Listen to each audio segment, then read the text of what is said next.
Vamos conversar hoje aqui no nosso perfil com a Andréa Diogo, falar do De Repente, Repente. Prazer em estar conversando com você. Obrigado por ter vindo no estúdio aqui da Rádio Unesp, aqui em São Paulo. Me conta um pouquinho, André, inicialmente, como é que surgiu o projeto, né, desse livro, como que ele apareceu, qual é a concepção dele, o início, a gestação dele, como foi? Primeiramente, eu agradeço, né, a oportunidade de divulgar o trabalho. E, na verdade, esse trabalho ele surge de um insight, de uma brincadeira no pátio com um dos alunos. E eles estavam cantando uma música bem popular entre eles, e então, a partir disso, eu respondi a música, negando o que a música falava, mas sempre rimando com a música. E aí foi onde surgiu o insight de um menino que atormentasse todo mundo com rimas. E a partir daí eu começo a trabalhar a história gradativamente. É um universo novo e a cultura popular para mim é muito interessante. Esse universo da cultura popular, ele te interessou desde sempre ou é algo mais recente? Não, sempre me interessei porque foi criada em cidade menor, né, cidade do interior de Goiás. Eu nasci em Porongatu, Goiás, interior. Que é perto de? Quase divisa com o estado de Tocantins, é bem no final na divisa. Próximo a Goiânia, mas um pouco mais pra frente, na verdade. Depois eu me mudo para Anápolis e a partir de então eu tenho bastante convívio com contação de história pela minha mãe, com elementos mesmo da cultura popular. E morando aqui em São Paulo, eu tive a oportunidade de conhecer a Biblioteca Municipal de Santo Amaro. E eles têm uma sala de temática de cultura popular. Que é bem interessante, é bem rica. É muito rica. E a primeira vez que eu entrei lá, assim, eu me senti fascinada. Falei, nossa, olha, tem um pedaço da casa da minha avó, um pedaço da casa de uma tia, um pedaço da casa de um vizinho. Mas somente depois, quando surge o insight, brincando com um aluno, é que eu tenho essa ideia de unir o popular com a cultura contemporânea, por assim dizer, que o popular está ficando um pouco deixado de lado, né? As crianças estão esquecendo um pouco das brincadeiras que eram comuns na nossa época, assim, de roda, peão. Está se perdendo muito na era digital, então algumas coisas você só encontra pesquisando na internet. Eu escrevi em cerca de 3 meses. A partir do momento que eu tive o insight, eu sabia mais ou menos como eu gostaria de conduzir a história, né? Que seria na forma de um resgate mesmo do personagem, com essa vivência que ele acha que até então é muito distante dele. Eu me deparei com uma situação que para mim era nova, que embora conhecendo o Repente, eu não sabia como é que ele funcionava. Então eu volto para a biblioteca e é onde eu gasto mais tempo de pesquisa, porque para mim o escritor ele é antes de tudo um pesquisador. Ele tem que ler muito, tem que pesquisar. Tem um embasamento todo, né? Tem que ter esse embasamento, senão você acaba esbarrando em algum momento com algo que não se constitui como uma verdade e uma coisa interessante para o leitor, né?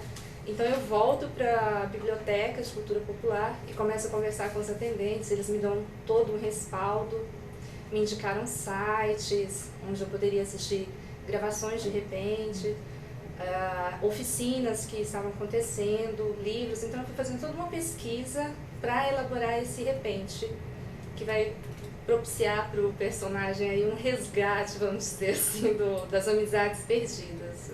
Não me coloco sob uma ditadura de trabalhar um dia inteiro, por exemplo, escrever um dia inteiro. Eu escrevo aos poucos, eu dou um certo distanciamento também, porque às vezes você escreve muito e às vezes eu escrevo muito rápido, porque as ideias vão surgindo muito rapidamente, eu quero registrá-las todas e acabo faltando uma palavra ou um pedaço, que eu acho que é relativamente comum no processo. Então eu dou um tempo, ali um dia, 2, eu retomo aquilo que eu escrevi, leio, vejo o que ficou faltando, o que eu acho que eu não disse como eu gostaria de dizer. Eu tenho um certo cuidado nesse sentido.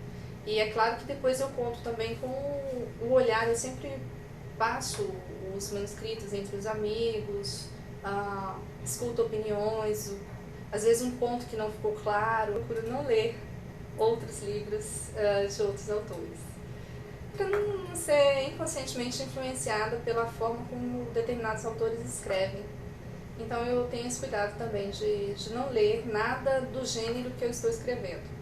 Então, de repente, eu leio revistas, ou jornal, enfim, mas eu não me prendo ao gênero que eu estou.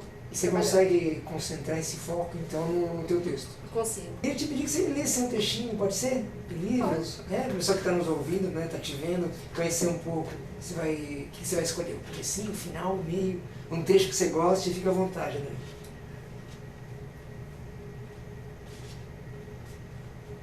Bom, vou ler um trecho do capítulo 2. O sol foi despertar todos de quem sabe com um brilho forte. Segunda até pode ser o dia da preguiça, porém, pois então, as coisas começam cedinho, com a perua e seu buzinar irritante, lembrando todos de se apressarem para não chegarem atrasados à minha nossa. E se tinha algo seríssimo, era chegar atrasado à minha nossa. Você logo descobriria com absoluta certeza o motivo de a escola ter esse nome. Mais uma das particularidades de quem sabe. João, Carlos, Pedro e Raul tinham em comum quem sabe, pois então, e minha nossa. Como se não bastasse, estudavam na mesma sala. Ainda bem que as salas não tinham nome. Já imaginou como poderiam ser? Já é o meu segundo livro publicado com a mesma editora, a RHJ. Então eu encaminhei, né, eles têm um calendário onde eles recebem os originais. Eu esperei cerca de 7 meses, mais ou menos. Quase uma gestação, né? Porque são muitos autores que enviam os trabalhos, são trabalhos interessantes, né? Tem todo um processo de seleção. Encaminhei no final de 2010, aí esperei até meados, mais ou menos, de 2011, quando eles me dão esse retorno. E aí passa por aquele processo, eles leem novamente, fazem sugestões de correções, o que é interessante manter no texto, o que não é, me retornam, e aí eu autorizo ou não, mas geralmente todas as correções sugeridas, elas facilitam a leitura. Não, no começo eu fiquei assustada, né? Nossa, mas tiraram tanta coisa! Mas depois, com essas sugestões de cortes, eu dei para alguns ex-alunos lerem e falei, olha, eu tô com um material aqui, mas eu não falei a princípio que era meu. Eles leram e falaram, nossa, tá muito legal, é interessante, e aquela dúvida, não, mas quem foi que veja o personagem? Eu falei, gente, mas eu não posso dizer, eu não sei, não sou eu a autora, aquela brincadeira toda. E aí foi onde eu me tranquilizei. Eles falavam assim pra mim, nossa, tem umas partes em que eu penso assim, se a mãe é você.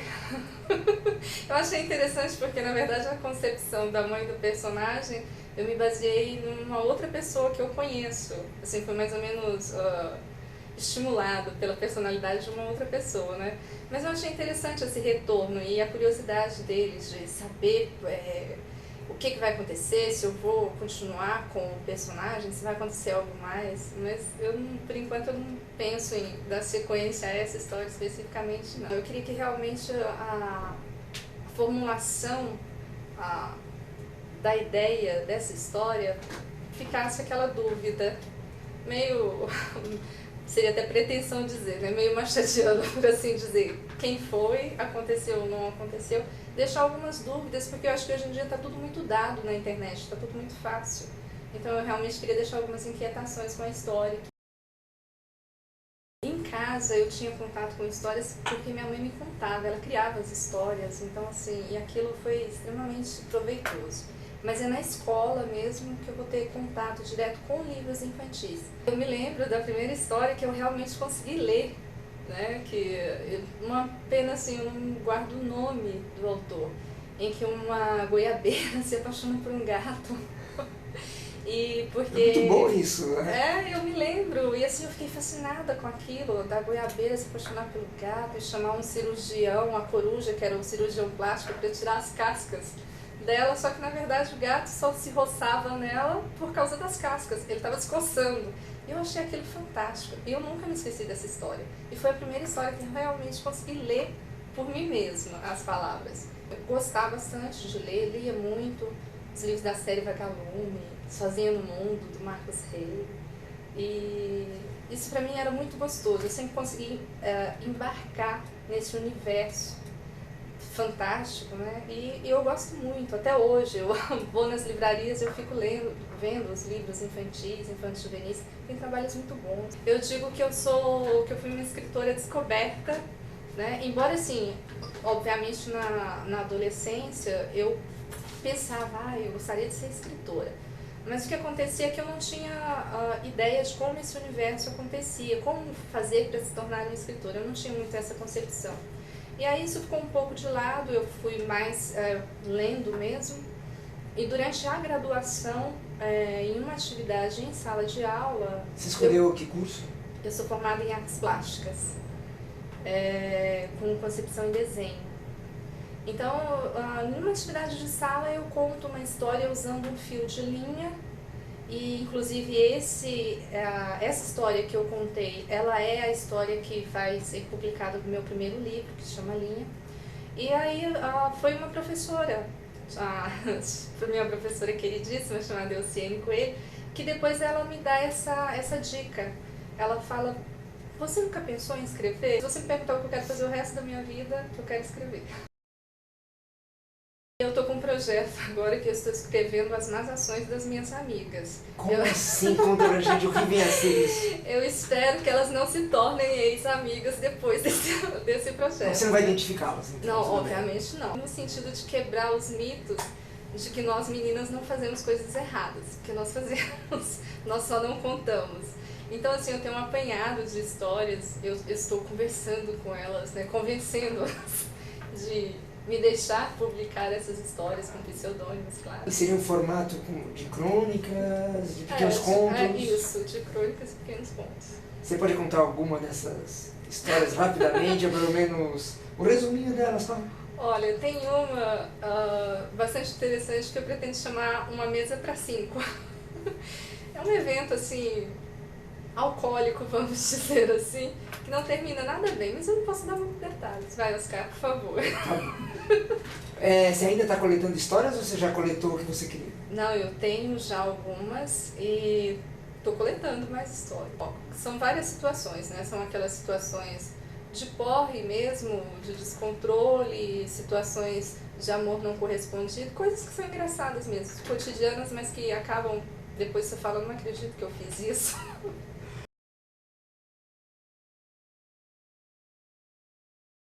Se quiser entrar em contato com você, André, para conhecer esse livro, teu outro trabalho, para conversar um pouco, né, sobre educação, sobre artes plásticas, sobre as histórias das amigas, né, que não podem ser reveladas, você pode deixar um e-mail, um blog, fique à vontade, por favor, André. Posso sim. No momento, pelo e-mail, AND, que é a abreviação de Andréia, D novamente, IOGO, @yahoo.com.br. Então é ANDDIOGO@yahoo.com.br. Você gosta desse contato com o leitor no primeiro momento? Te agrada? De me estar trocando agrada. ideias, estar ouvindo os outros? Me agrada muito. Inclusive eu pensei, nossa, quando é que... Eu tô ansiosa para quando é que alguém vai me escrever bravo com o Raul, né? Porque ele irrita. Eu sei que ele é irritante. Algumas pessoas que falam comigo falam, nossa, como o Raul me irritou, mas eu ainda não recebi isso por escrito. Tenho esperanças de ainda receber alguma Então deixa o e-mail coisa. de novo, então, para estimular as pessoas que estão te ouvindo. ANDDIOGO@yahoo.com.br. Perfeito. Então tivemos o prazer de conversar hoje com a Andréia Diogo, aqui no nosso perfil, sobre De Repente. Prazer ter falado com você. Espero que esse novo livro tenha um título previsto ou não? Provisório. De fato, todas têm um dia de sapo. De fato, todas têm um dia de sapo. Com esse livro, com esse título, com outro, aí você volta ao programa e a gente conversa mais um pouquinho, Volto tá bom? sim, foi um grande prazer. Obrigado, André. Obrigada.